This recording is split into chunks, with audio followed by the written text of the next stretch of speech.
Welcome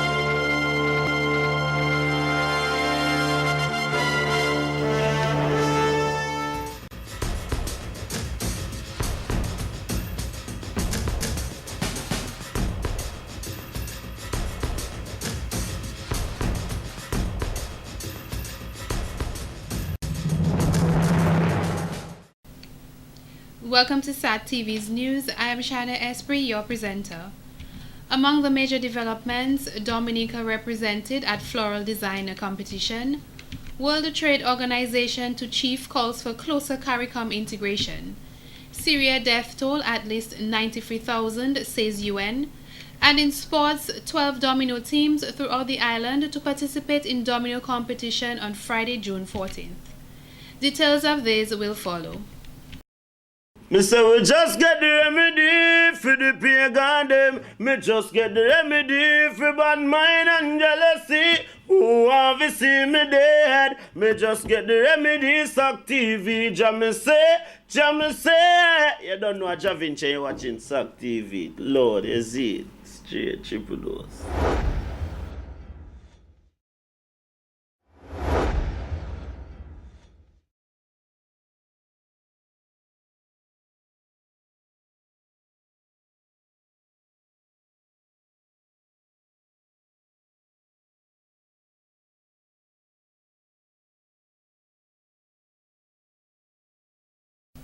Welcome back.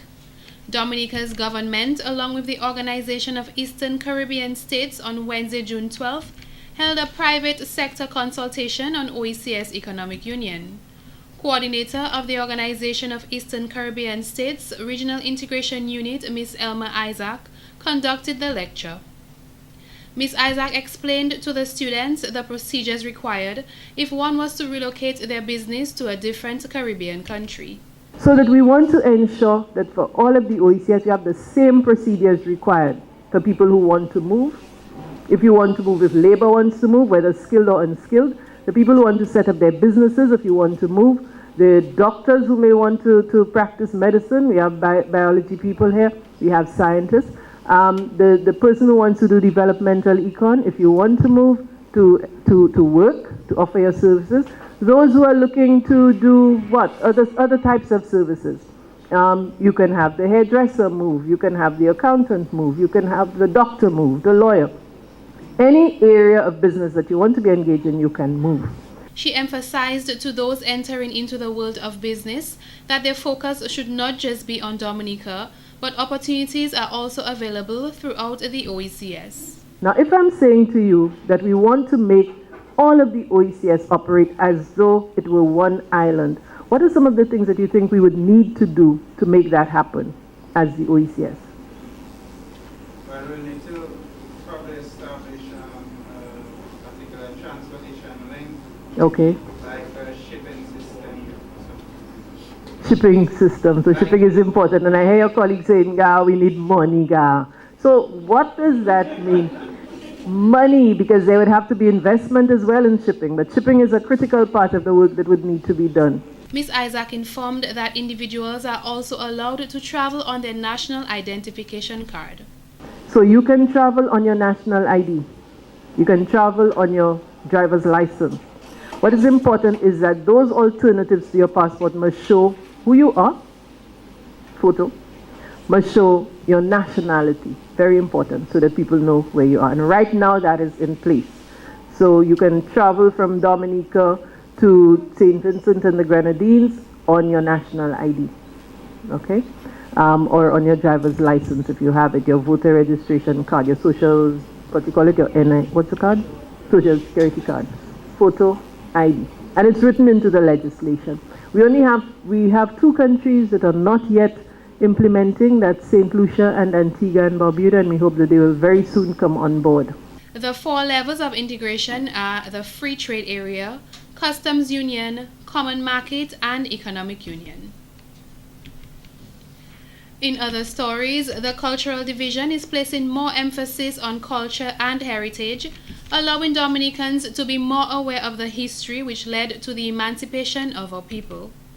As a reminder of the slaves who fought for our freedom, the division has decided to mount a headstone as tribute to their memory.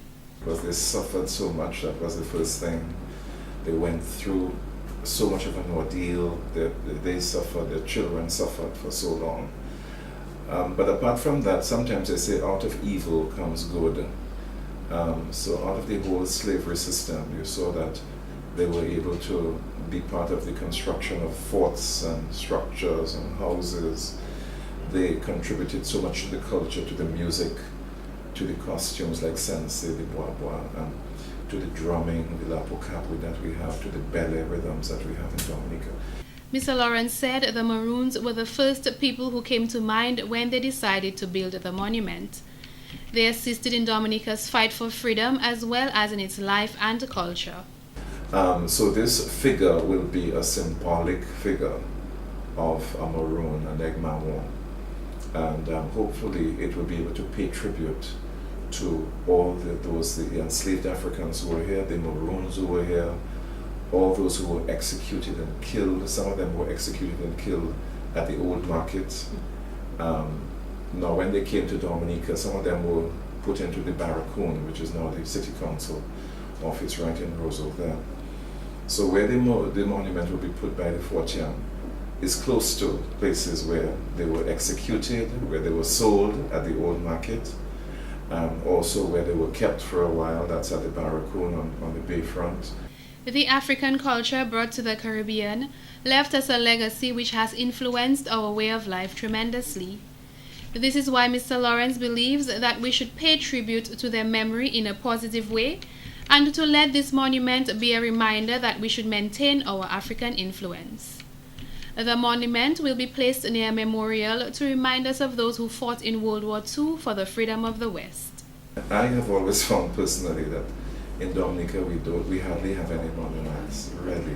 When you go to Europe, when you go to Italy, when you go to Africa, when you go to other Caribbean countries, right in the region, there are so many. In Jamaica, there are monuments of Bob Marley and Africans, and I think every country has a number of monuments of their heroes, of things to remind them of important events that took place in their history. It is his hope that this tribute will encourage more monuments to be mounted in Dominica. The headstone, funded by the government of Dominica, will be unveiled on the 1st of August, Emancipation Day. The ceremony and concert will be held at the Peebles Park. In more news, during the evening of Wednesday, June 12th, a town hall meeting was held at the Arawak House of Culture as part of the OECS mission program. Throughout the meeting, Matthew Ross Libla, Labour Commissioner in Dominica, spoke of current labour issues within the OECS. Mr. Libla feels that Dominica is very vulnerable as it relates to natural disasters. Therefore, Dominica, as well as other Caribbean countries throughout the region, need to be united. And that's why we talk about integration. Like I always say, we do have an integration movement that's broader than OECS, which is CARICOM, and we speak of this Caribbean single market and economy, where of course we see the movement of good and regime and the movement of services, provision of services and establishment of businesses. And I must highlight, like I've done before, that even in CARICOM, with the tenets of a CARICOM passport, what we do get when we arrive in any territory is about 6 months stay. OECS Secretariat in St. Lucia, Mr. Ronnie Suma, spoke about the new growth and development program implemented by the OECS. Mr. Uma said that it is no secret the OECS countries are facing tough economic times, and Dominica, being a member country, needs to position itself to support what everyone else is doing, knowing that the benefits will return to us. This will only remain strong once the OECS as a group can continue to compete and export products, goods and services, both within the region and overseas, to get that foreign exchange to support the dollar. Now, whether that thrust is coming from Dominica, St. Lucia, or St. Kitts, in a sense it doesn't really matter, because we all benefit from the fact that we have a stable EC dollar because the OECS is doing well. So the development strategy has to be able to deal with both of these things. So Forthcoming, the OECS plans to address the ongoing issues within the tourism and the transportation industry. People who would like to travel, but they're not able to travel because they find the airfares are too high, or they find that the schedules are inconvenient, so they can't go into a country in the morning and come back in the evening. They have to spend an extra night. That's not good. If they are doing business in one place and want to move from time to time to keep their business going in other countries, they need to be able to move in and move out very quickly. But we can't do this unless we have enough airline seats so that all of the destinations that need those seats can get them at a time that is convenient for people to travel for business or leisure. In other news, local event planner and floral designer Anthony Paul of Girardel represented Dominica at the floral design competition in Guadeloupe on May 18th and 19th. Mr. Paul was among the top 3 floral designers in the competition organized by the Fleur Tardance Floral Design School. Designers from all over the Caribbean were invited to participate in the competition. An elimination round assisted the selection of the top 5 designers. The challenge was to create floral designs in keeping with the 3 main categories: floral Creole identity, haute couture floral, and marriage for all. Judging criteria included points for interpretation, color, composition, and techniques used. Mr. Anthony Paul received a certificate and a trophy for having placed 3rd and will receive 1-year subscription to Fusion Flower magazine. He is also expected to return to Guadeloupe later this month to create a floral design for magazine publication. He described the experience as a good one. I was exposed to some techniques such as creating floral designs without the use of oasis and using natural local products instead. It was quite interesting and I learned a lot which I can put to good use in my business, he said. Mr. Paul's participation in the floral design competition was facilitated by the Discover Dominica Authority. As a follow-up to Dominica's involvement in the competition, the Floral Design School Fleur Tardance will contact the Girardel Flower Show Organizing Committee and other relevant stakeholders to organize a 1-week floral design course. In other stories, government and opposition leaders of Dominica have guaranteed their support to the organization of Eastern Caribbean States Economics Union's consultation, hosted from Wednesday 12 June at the Fortune Hotel. One benefit of the union is that it provides opportunities for economic advancement through the private sector in the sub-region. Hence, opposition leader Mr. Hector John's referral to the private sector to take full advantage of the wide range of opportunities that the economic union offers.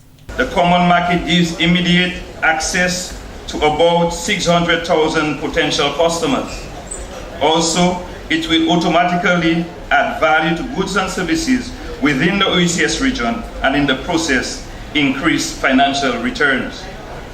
With the free market, a Cardinalbo from Dominica can go to St. George's, Grenada to set up an indigenous craft shop, while a contractor from St. Vincent can bid for a project in St. Kitts. And also, HHV Research can move to St. Lucia. An avenue for effective collaborative engagement is created, where organizations can bring their limited resources together towards achieving common goals. The Minister for Employment, Trade Industry and Diaspora Affairs, Dr. Colin McIntyre, urged Dominicans to put parties and politics aside and instead work together to accomplish regional integration. The relatively small size population and limited resources, and I speak here of financial, natural and otherwise, in our islands has meant that it is very, very difficult for any one government to go it alone. The high cost of effectively governing our small countries separately made it beneficial for us to come together to provide a number of common services to respective populations. He called for greater participation from key partners, including churches, trade unions, and the private sector, to determine the best path for regional integration. Meanwhile, Honorable Charles Savre, Minister for National Security, Immigration and Labor, emphasized on the areas where OECS integration has benefited the sub-region. The creation of a single financial economic space will provide the opportunity for labor and capital to move freely, establish enterprises, and for the elimination of barriers to trade between the islands. The fully functional economic union will allow citizens to travel hassle-free, that is, with minimal immigration formalities, even without a passport and only with a picture ID. It is believed that the deepening of OECS integration will have a positive effect on the wider Caribbean communities. In more news, CIBC First Caribbean International Bank is hosting a regional conference designed to promote the public and private sector cooperation to generate investment opportunities and increase the availability of capital for infrastructural development. The conference is expected to assemble a specially invited group of public and private sector officials from across the Caribbean. This will be directed under the title Public-Private Partnerships in Infrastructure, Development and Financing, and is scheduled for the 20th to the 21st of June 2013 in Nassau, the Bahamas. Rick Parkhill, Chief Executive Officer of CIBC First Caribbean, noted that within an environment of slow economic recovery worldwide, cooperation between the private sector, public sector, and the financial services community has been increasingly important. Mr. Parkhill mentioned that as the premier financial services provider within the English and Dutch-speaking Caribbean, they recognize that they have a responsibility to plan an active role in fostering these relationships. The focus of upcoming conference comprises infrastructural projects, including airports, seaports, and social facilities related to health, education, and housing. They will address conference attendees, including investors, representatives of the banking, engineering, legal sectors, and other specialists. In more stories, regional airline Liat Limited has started its fleet upgrade when the first new ATR 72-600 aircraft was delivered today, Thursday 13th. The first ATR in Liat's fleet is being leased from the GE Capital Aviation Services. This is the first of a total of 8 ATRs that will be introduced into the airline's fleet. The introduction of these 14 brand new ATR 600s in Liat's current convoy is a part of the airline's restructuring plans aimed at fleet modernization and network improvements. By progressively replacing its current fleet of former turboprop aircraft with the modern and fuel-efficient ATRs, the airline will significantly reduce operating and maintenance costs. The lineup of the full new generation ATR model range will allow Liat to optimize their convoy on their pan-Caribbean network, with aircrafts offering both 50 and 70 seat capacity. Liat currently connects 21 destinations throughout the Caribbean. The 68-seat ATR 72-600s are perfectly adapted to many of our existing and potential routes, says Ian Burton, Chief Executive Officer of Liat. And in court tonight, 35-year-old Moses William John Baptist and Mahalia Elmer Laura, both from Foncolé, were considered lucky when Magistrate Candia George decided that she will not hand down any custodial sentences on the defendants. The facts of the case stated that on the 12th of June 2013, the police went in search of the residence of the accused, where they found a black bag containing 100 grams of cannabis, a bag containing money in the amount of $543.25, and 10 foil wrappings, which was cocaine. The police officers confiscated the findings, and the defendants were then taken to the police headquarters. The defendants appeared before Magistrate Candia George on Thursday, 13th of June, where the charges for possession of cannabis, drug trafficking, and intent to supply were read. Miss Mahalia Elma Laura pled not guilty to all charges, while Moses William John Baptist pleaded guilty to all the charges. Laura was not charged or fined as there was no evidence against her. The prosecutor in the matter, Inspector Innocent Tuse, estimated a street value for the cannabis at $220 and $100 for the cocaine. In mitigation, the lawyer of the accused, Ms. Bernadette Lambert, said her client is very remorseful for his actions, is a first-time offender, and cooperated fully with the police. She said by profession her client is a tileman, but business has been slow, so he sought other means of supporting his family. Ms. Lambert asked Magistrate Carrette to take into consideration the minor street value of the drugs and to not impose a custodial sentence. Magistrate Candia George, before determining the fate of the accused, urged him to stay away from drugs. A custodial sentence was not imposed. However, he was fined $500 for the possession of cannabis, to be paid by the 31st of July, or in default spend 2 months in prison. He was also fined $500 for possession of cocaine with intent to supply, to be paid by the 31st of August, or in default spend 2 months in prison. The $542.25 found at his residence by police was forfeited. This has been the local segment of the news. Coming up next, the regional highlights.